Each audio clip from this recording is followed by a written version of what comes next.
భారతదేశానికి కాపాడాలి. నాతో సమ్మతించే వాళ్ళు గట్టిగా సపోర్ట్ కొట్టవచ్చు. బస్తర్ బచావో ఆదివాసీ బచావో అంటారు. అవసరం గట్టిగా బస్తర్ బచావో, గట్టిగా బస్తర్ బచావో, ఆదివాసీ బచావో, भारत बचाओ, आदिवासी बताओ बचाओ, आदिवासी बचाओ, बस्तर बचाओ. बस्तर को कापाडम అంటే बस्तर बचाना है तो आदिवासी को बचाना है, आदिवासी को बचाना है तो भारत को बचाना है, भारत की संविधान को बचाना है. ये आज की हालत है. చాలా మంది ఆడ తిరిగి వచ్చినా అంటూ నాకైతే తెలియదు. నేను మొన్ననే 3 రోజులు ఉన్న ఛత్తీస్గఢ్లో పోయి మా పార్టీ నాకు బాధ్యత చెప్పింది. దేశవ్యాప్తంగా 25,000 మంది ట్రైబల్స్ను లీడర్స్గా ఆదివాసులు తీర్చిదిద్దాలనే లక్ష్యం రాహుల్ గాంధీ గారు తీసుకున్నారు. ఈ మధ్యలో ఉదయపూర్లో మా పార్టీ సంకల్ప స్వీకరించిన తర్వాత ఈ దేశంలో ఆదివాసులు కాపాడుకోవాలంటే ఆదివాసుల నుంచి నాయకత్వం రావాలి. ఆ నాయకత్వం పార్లమెంట్ను కంట్రోల్ చేయగలిగినటువంటి స్థాయిలో ఉండాలి. ఆ నాయకత్వం ఎదగాలంటే ఆదివాసులకు రాజ్యాంగ చైతన్యం అందించాలి. కాబట్టి దేశవ్యాప్తంగా దాని మీద ట్రైనింగ్ క్యాంపులు పెట్టండి అని చెప్పి ఆయన నిర్ణయం తీసుకున్న తర్వాత మా కీరాజు గారు మా ఎమ్మడి వాడి మొట్టమొదటిసారిగా మన తెలంగాణలోనే జనవరి నెలలో 7 రోజుల ట్రైనింగ్ క్యాంపు కాంగ్రెస్ పార్టీ నిర్వహించింది. నేనే ఆ బాధ్యతలు తీసుకొని చేస్తా ఉన్నా. మొన్న ఛత్తీస్గఢ్ ట్రైనింగ్ జరిగింది. మధ్యప్రదేశ్ అయిపోయింది, తెలంగాణ అయిపోయింది, ఛత్తీస్గఢ్ అయింది. 5 రోజులు 6 రోజుల ట్రైనింగ్ క్యాంపు. నేను 3 రోజులు నేను ఆగే ఉన్నా. బస్తర్ మొత్తం జిల్లాల నుంచి దాదాపు 25-30 మంది పిల్లలు వచ్చేది. వాళ్ళతో పర్సనల్గా ఇంటరాక్ట్ అయినా. బస్తర్లో రాజ్యం లేదు, రాజ్యాంగం లేదు, పాలనా వ్యవస్థ లేదు, ప్రజాస్వామ్యం లేదు. మీరు ఏమేమనుకుంటారో ఏది లేదా, అలా ఒక్కటే ఉన్నది, ఆర్మీ ఆదివాసులు. ఆర్మీ ఆదివాసులు మావోయిస్ట్ పార్టీ. ఇవాళ వాళ్ళతో మాట్లాడినాక నాకు వచ్చినటువంటి కంక్లూజన్ ఏంటంటే, నాకు వచ్చినటువంటి అభిప్రాయం ఏంటంటే, గుట్టలను షెట్లను ఎత్తుక్కోపోవడం కోసం దొంగలు పడ్డారు అడవిలో. ఈ గుట్టలు షెట్లు మీద పైసలు సంపాదించుకునేటోళ్ళు, వాటిని అమ్ముకొని బతుకుదాం అనుకునేటోళ్ళు, వాళ్ళు అమ్ముకొని వేల తరాలు సంపాదన సృష్టించుకుందాం అనుకునేటోళ్ళు మనుషుల్ని చంపేయాలనుకుంటారు. అక్కడ ఆ మనుషుల్ని చంపేటటువంటి కార్యక్రమం మొదలైంది. అది సంవత్సరంలో పూర్తిగా అవుతున్నది. 2026 మార్చి 30 లోపల క్లోజ్ చేస్తామని ప్రభుత్వం డెడ్ లైన్ పెట్టుకున్నది. ఈ మనుషుల్ని చంపి దాదాపు 18 లక్షల మంది ఆదివాసులు నివసిస్తున్నటువంటి ప్రాంతం. ఈ 18 లక్షల మందిని కాపాడుకోవడానికి, నిలబెట్టుకోవడానికి మనకేమైనా శాతం అవుతుందా లేదా అనేది ఆలోచించుకోవాలి. ఆడ మా ఆదివాసీ పెట్టే బస్తర్కు ప్రధానంగా మా కాంగ్రెస్ పార్టీకి పిసిసి ప్రెసిడెంట్ ఉన్నాడు. ఎడ్డో లెక్క ఒక్కడే తిరుగుతూ ఉన్నాడు. ఇప్పుడు పాదయాత్ర చేస్తూ ఉన్నాడు. బస్తర్ బచావో అని చెప్పి తిరుగుతూ ఉన్నాడు. దీపక్ జైన్ ఇంతకుముందు భారత్ బచావో సమావేశం పెట్టినప్పుడు వచ్చాడు, ఈడికి కూడా వచ్చాడు. ఈ మీటింగ్ కింద భారత్ బచావో మొదటి సమావేశానికి ఆయన హైదరాబాద్కి వస్తే నేనే పట్టుకొచ్చిన. ఆ సమావేశంలో మాట్లాడిపోయాడు ఆయన. అప్పుడు కాంగ్రెస్ పార్టీ ప్రభుత్వం ఉండే అక్కడ మాట్లాడిపోయింది. ఇది భారత్ బచావో మొదలైనటువంటి మీటింగ్లో ఆయన పార్టిసిపేట్ చేసాడు. నిన్న కాక మొన్న మా ట్రైనింగ్ క్యాంప్ మధ్యప్రదేశ్లో అయిపోయినాక ఒక ఎన్కౌంటర్ జరిగింది, ఫేక్ ఎన్కౌంటర్ మధ్యప్రదేశ్లో. ఆ ఫేక్ ఎన్కౌంటర్ కాడ మా ట్రైనింగ్లో కూర్చున్నటువంటి పిల్లలు అందరికంటే ముందు పోయింది. కాంగ్రెస్ పార్టీ కార్యకర్తలే వాళ్ళు, ఆదివాసీ బిడ్డలు. పోయినాక మా నేషనల్ చైర్మన్ విక్రాంత్ బూరియా అని ఉంటాడు, అక్కడ ఎమ్మెల్యే పిల్లగాడు. దాన్ని అసెంబ్లీలో రేజ్ చేశాడు, మామూలుగా రేజ్ చేయలేదు. మధ్యప్రదేశ్లో మొట్టమొదటిసారిగా మధ్యప్రదేశ్ బీజేపీ ప్రభుత్వం తప్పుడు ఎన్కౌంటర్ అని గుర్తిస్తూ ఆ చనిపోయినటువంటి 6గురికి 10 లక్షల రూపాయల ఎక్స్గ్రేషన్ ఇవ్వడమే కాకుండా ఎంక్వైరీ కమిషన్ వేసింది. ఫేక్ అని తెలిస్తే ₹1 కోటి ఇస్తామని చెప్పి అసెంబ్లీ సాక్షిగా దాన్ని కమిట్ కావాల్సినటువంటి పరిస్థితి ఇవాళ ఆదివాసీ కాంగ్రెస్ తీసుకొచ్చింది మధ్యప్రదేశ్లో. నేను ఇవన్నీ ఎందుకు చెప్తున్నా ఉన్నా అంటే, ఒక కాంక్రీట్ కన్స్ట్రక్టివ్ వర్క్ కనుక జరగకపోతే ఈ దేశంలో రాజ్యాంగం మిగిలే పరిస్థితి లేదు. ఇది కాంగ్రెస్ పార్టీ ప్రోగ్రామో లేకుంటే మావోయిస్టు పార్టీ ప్రోగ్రామో ఇంకో రాజకీయ పార్టీ నిర్మాణానికి సంబంధించిన అంశము అని నేను అనుకోవట్లేదు. భారతదేశంలో 2 మార్గాలు వచ్చినాయి ముందుకు.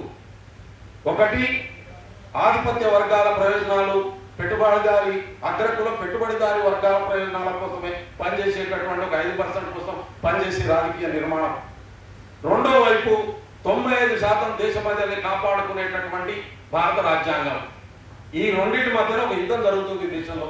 మనకి ఇష్టం ఉన్నా లేకున్నా, దీన్ని మనం గౌరవించినా గౌరవించకున్నా, దీంతో మనం ఉన్నా లేకున్నా, దీన్ని కాపాడుకుంటే తప్ప ఈ మాట్లాడే హక్కు కూడా ఉండదు. ఇది పోబోతున్నది, దీనికి డెడ్ లైన్ కూడా వచ్చేసింది. నేను అందుకనే బస్తర్ ఉద్యమాన్ని మావోయిస్టు పార్టీ ఉద్యమంగా చూడట్లేదు. ఎందుకు డిఫెన్స్ వాయిన్స్ గోపినాథ్ గారు ఎన్నిసార్లు ఆదివాసీ మూవ్మెంట్ మావోయిస్టు పార్టీ కంటే ముందు లేరా? కాంగ్రెస్ పుట్టక ముందే 100 సంవత్సరాల ముందు ఆదివాసీ మూవ్మెంట్ దేశంలో ఉంది. కాంగ్రెస్ పార్టీ పుట్టి 130 సంవత్సరాలు అయితే 17th సెంచరీలో బ్రిటిష్ వాళ్ళకి వ్యతిరేకంగా కొట్లాడింది ట్రైబల్స్, ఆదివాసులు, దేశ ఆదివాసులు. ఎందుకు ఎవరికి ఎక్స్ప్లెనేషన్ ఇచ్చుకోవాలి? ఈ దేశం మేధావి వర్గం గర్జున వణుకుతుంది. నా భాషలో చెప్పాలంటే ఒక పోస్ట్ చేయడానికి ఉత్సాహం పోసుకుంటారు మేధావులు అనుకునేటటువంటి వాళ్ళు. మాట్లాడి భయపడుతున్నారు. వాడు డైరెక్ట్ పెట్టేసి అర్బన్ నక్సలైట్ అనే ట్యాగ్ గీత తీసుకోవాల్సిన సందర్భం వచ్చింది. ఎవడు నిలబడతాడు, ఎవడు పారిపోతాడు. మాట్లాడాలి, ఆర్టికల్ రాయాలి అంటే భయపడతా ఉన్నారు. ఎక్కడ అర్బన్ నక్సలైట్ అంటారు. ఇది వేసినటువంటి బాబాసాహెబ్ కూడా వాళ్ళు అర్బన్ నక్సలైట్ అంటారు. రాహుల్ గాంధీ దానికి ఇంకే ఉన్నది. అంబేద్కర్ వాళ్ళ పట్టుకుంటే ఆయన అర్బన్ నక్సలైట్ అవుతాడు. భారత రాజ్యాంగాన్ని పట్టుకున్న ప్రతి ఒక్కడు అర్బన్ నక్సలైట్ అవుతాడు. ఇంత పెద్ద రాజకీయ యుద్ధం జరుగుతుంది ఈ దేశంలో. అది మనకు అర్థం కాలేదనుకో, మనం ఎక్కడ నిలబడం అనేటటువంటి విషయం మనం అర్థం చేసుకోలేదనుకో, మన మధ్య ఉన్నటువంటి అంతర్గత వైవిధ్యాలు శత్రువును గుర్తించడంలో విఫలమైనవి అనుకో, కొట్లాడలేం. అందుకనే నేను గట్టిగా చెప్తా ఉన్నాను, బాధపడుతూ చెప్తా ఉన్నాను. నేను ఆ పనిలో దిగి చెప్తా ఉన్నాను. ఒడ్డున కూర్చొని మాట్లాడతలేదు. నేను 2.5 సంవత్సరాలు తెలంగాణ రాష్ట్రంలో 5,000 మంది ఆదివాసులను లీడర్లుగా తయారు చేసి ఇస్తానని చెప్పి మా నాయకుడు మాటిచ్చాను. తయారు చేసి ఇస్తా, కొట్లాడలు తీయటంలో ఇస్తా, కాంప్రమైజ్ కాలేదు. భారత రాజ్యాంగం కోసం కొట్లాడలు తీయటంలో ఇస్తా. మీరెంతమంది దానికి సిద్ధపడతారో సిద్ధపడండి. ఇవాళ చరిత్రలో మొదటిసారిగా మావోయిస్ట్ పార్టీ చర్చలకు వస్తామని చెప్పి డిక్లేర్ చేసింది. సైన్యం ఎందుకు పోయింది ఛత్తీస్గఢ్కు? మావోయిస్టులు ఉన్నారని పోయింది కదా. మావోయిస్ట్ పార్టీ చర్చలకు వస్తుంది అన్నప్పుడు రాజ్యాంగం ప్రకారం ఏర్పడినటువంటి భారత ప్రభుత్వం చర్చలు జరపాలి కదా. ఆర్మీ బార్డర్లో ఉండాల్సినటువంటి ఆర్మీ మీ ప్రజల మీద దాడి చేయాల్సిన అవసరమే ఉంది. దాడి తప్పిన వాళ్ళే అనుకో, వేరే సిద్ధాంతంతో ఉన్నారు అనుకో, కానీ భారత ప్రజలు కదా. భారత ప్రజాస్వామ్యంలో భారత రాజ్యాంగం ఇచ్చినటువంటి ఓటు హక్కు ఉన్నటువంటి ప్రజలు కదా. ఆ ప్రజల మీద యుద్ధం ఎందుకు? శాంతికి తుపాకు పట్టుకున్నటువంటి వాడు వస్తా అన్నప్పుడు చర్చించాల్సినటువంటి బాధ్యత భారత ప్రభుత్వం మీద ఉంది. అది గట్టిగా చెప్పాల్సినటువంటి అవసరం ఉంది. భారత ప్రభుత్వం చర్చలకు సిద్ధమా లేదా?